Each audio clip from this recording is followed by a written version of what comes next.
அவிக்கோங்க. இந்த பட்டர்லேயே நல்லா பண்ணு வந்து நல்லா பொரிஞ்சு வரணுங்க.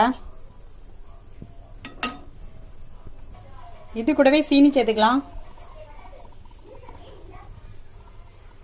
ஒரு பகுதியில் நல்லா சுகர் சேர்த்துட்டாங்க. மேல் பகுதியை இது மேலே வச்சு மூடிக்கலாம்.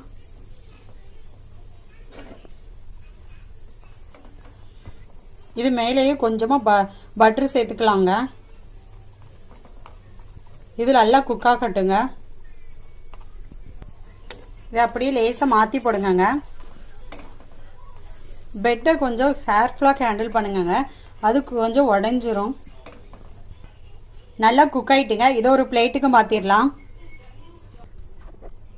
இதில் கொஞ்சமாக பட்டர் வச்சுக்கிறேங்க. சுகரை மேலே லேசாக தூவி விட்டுக்கிறேன்.